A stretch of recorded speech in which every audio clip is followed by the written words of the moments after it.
दिल्ली और आसपास के इलाके समेत देश के कई शहर प्रदूषण से परेशान हैं। प्रदूषण वो समस्या है जिसका खतरा किसी संक्रामक बीमारी की तरह पूरे देश पर बना रहता है। दिल्ली, गुरुग्राम, नोएडा और लखनऊ की ये 4 तस्वीरें हम आपको दिखा रहे हैं और आप यहाँ के प्रदूषण का हाल देखिए और ये समझिए कि अभी तो बस ये शुरुआत है। तो ये सेहत के 3 दुश्मन हैं। संक्रमण जो कि बढ़ रहा है प्रदूषण की वजह से, पराली जल रही है, पराली की वजह से भी प्रदूषण बढ़ रहा है और प्रदूषण बढ़ेगा तो फिर ऐसे में संक्रमण भी बढ़ेगा।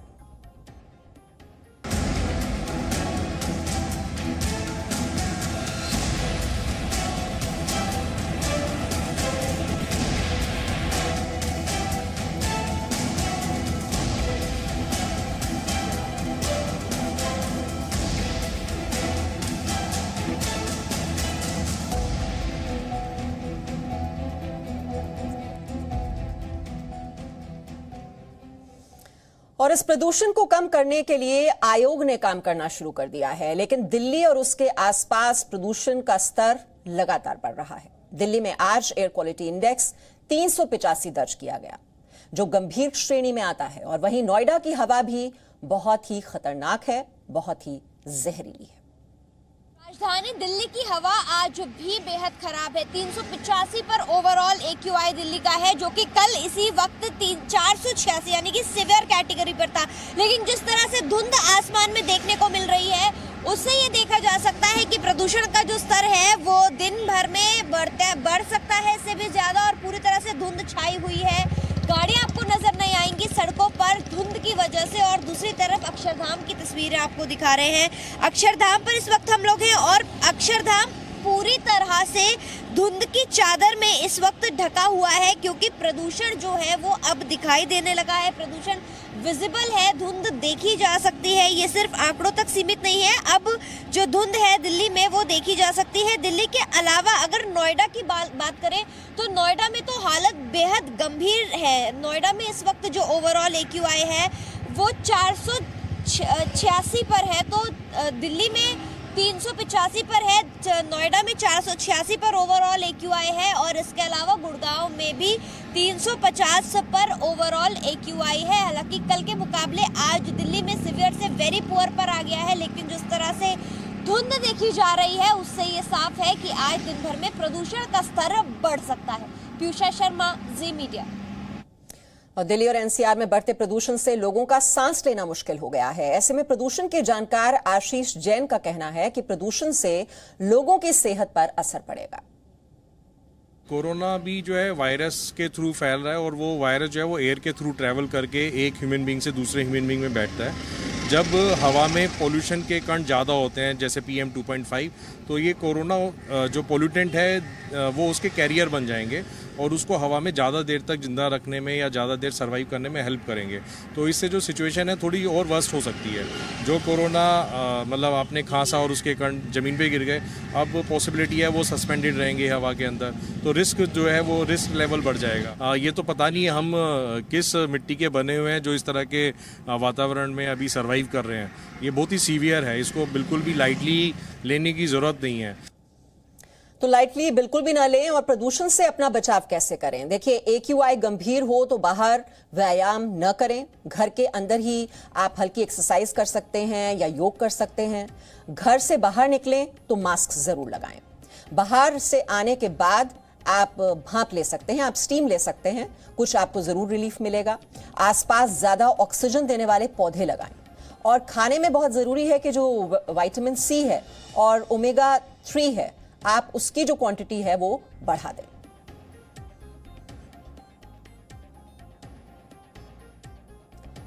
और ये देखिए, air quality index Pusa road पर 369 है, लोधी रोड AQI है 359।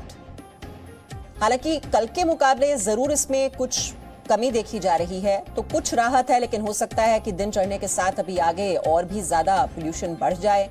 एयरपोर्ट पर AQI 386 है, मथुरा रोड पर AQI 448 है। तो ये सीवियर कैटेगरी में था कल और आज ये वेरी पुअर कैटेगरी में है। आया नगर में AQI 372 है। IIT दिल्ली यहाँ पर AQI 392 है। कुछ दिनों पहले ही यहाँ पर ये 500 को क्रॉस कर चुका था। और ओवरऑल अगर AQI की बात करें तो यह है 385।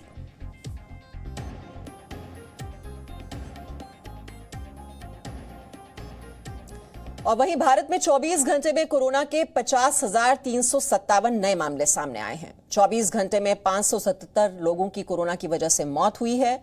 देश में 6 नवंबर को 11,13,209 टेस्ट हुए हैं। तो ये टेस्ट की जो संख्या है वो लगातार बढ़ती जा रही है। 6 नवंबर को 11,13,209 टेस्ट हो चुके हैं।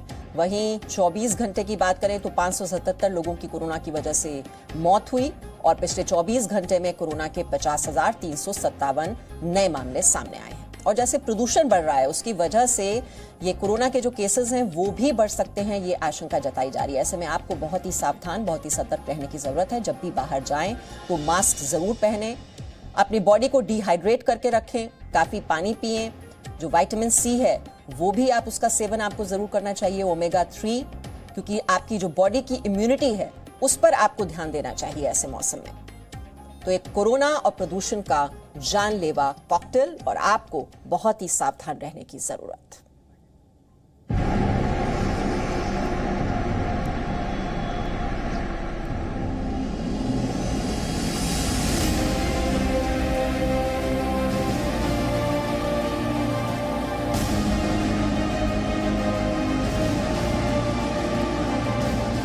पिछले साल प्रदूषण ने लोगों को परेशान किया था। लोगों का घरों से निकलना मुश्किल था।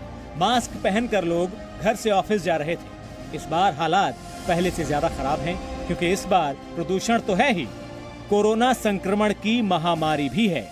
यानी इस बार प्रदूषण और कोरोना वायरस का ऐसा कॉकटेल बनेगा कि लोग त्राहिमाम कर उठेंगे। अगर प्रदूषण बढ़ेगा, PM 2.5 पार्टिकल बढ़ेगा तो कोविड के केसेस डेफिनेटली बढ़ेंगे ही बढ़ेंगे। कुछ देशों में ऐसा देखा गया है कि जब भी प्रदूषण लेवल बढ़े हैं तो रेस्पिरेटरी ट्रैक्ट इन्फेक्शन बढ़ जाते हैं एंड ऑब्वियसली उनसे फिर मोर्टेलिटी भी ज़्यादा होती है, जो डेथ रेट है वो भी ज़्यादा होती है। दिल्ली के लोगों के लिए इस खतरे के डबल अटैक से बचना बहुत मुश्किल होगा, क्योंकि कोरोना की तीसरी लहर दिल्ली को बीमार बना रही है और दूसरी ओर प्रदूषण सांसों में जहर घोल रहा है। दिल्ली के अंदर कोरोना की परिस्थितियां हमेशा काफी कठिन रही हैं। फिर दिल्ली देश की राजधानी है, केवल बाहर से नहीं पूरे देश भर से भी लोग आते हैं। ये तीसरी वेव है। कोरोना संक्रमण से हालात इतने खराब हो गए हैं कि दिल्ली हाईकोर्ट ने भी सरकार की व्यवस्था पर कड़ी टिप्पणी की थी। हाईकोर्ट को डर है कि दिल्ली कोरोना कैपिटल बन सकती है। कोर्ट ने दिल्ली सरकार की रणनीति को विफल बताया। वैज्ञानिकों का मानना है कि प्रदूषण की वजह से लोगों की इम्यूनिटी कमजोर होती है।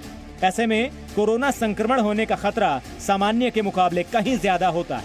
और अगर ऐसी स्थिति बनी तो खास तौर से दिल्ली के अस्पतालों में पर्याप्त बेड भी नहीं है। दिल्ली में जिस तेजी से कोरोना के केस बढ़ रहे हैं, उसी तेजी से बेड की समस्या भी बढ़ती जा रही है। दिल्ली के लगभग सभी अस्पतालों में वेंटिलेटर और बेड की कमी हो गई। दिल्ली के कुछ अस्पतालों में तो मरीजों के लिए एक भी बेड खाली नहीं। दिल्ली कोरोना एक ऐप ऐसी लॉन्च की गई थी जिसमें कि अस्पतालों में कितने बेड हैं ये दिखाया जाता है, कितने वेंटिलेटर है ये दिखाया जाता है। अब आपको एक बार इसमें दिखाते हैं कि जो ये अस्पताल है BL के अस्पताल, यहाँ पर दिखाया जा रहा है कि 33 बेड अभी भी खाली हैं। ये कोविड-19 की जो बेड है 33 बेड ये अभी अस्पताल में खाली है। लेकिन अगर आपको ज़मीनी हकीकत बताएं तो अस्पताल में अगर आप आते हैं तो आपको बताया जाएगा कि कोविड का एक भी बेड खाली नहीं है। दिल्ली सरकार की तरफ से बनाई गई कोरोना ऐप के मुताबिक दिल्ली में निजी और सरकारी अस्पताल मिलाकर 50 ऐसे अस्पताल हैं जिनमें एक भी वेंटिलेटर बेड खाली नहीं है। इसके अलावा करीब 30 ऐसे अस्पताल हैं जिनमें 5 से कम वेंटिलेटर बेड। हम सोचा था कि प्राइवेट लेने के लिए, लेकिन प्राइवेट ने पता किया वहाँ पे बेड का कोई ये नहीं है, खाली नहीं है, सब भरा हुआ है। इसी वजह से यहाँ पे ट्रीटमेंट भी सही चल रहा था। फिर हम डॉक्टर ने बताया कि यहाँ पे ट्रीटमेंट सही है, हम तो रेफर नहीं कर रहे हैं, लेकिन आप लेना चाहोगे तो आपका रिस्क भी, आपका पर्सनल रिस्क भी ले सकते हैं।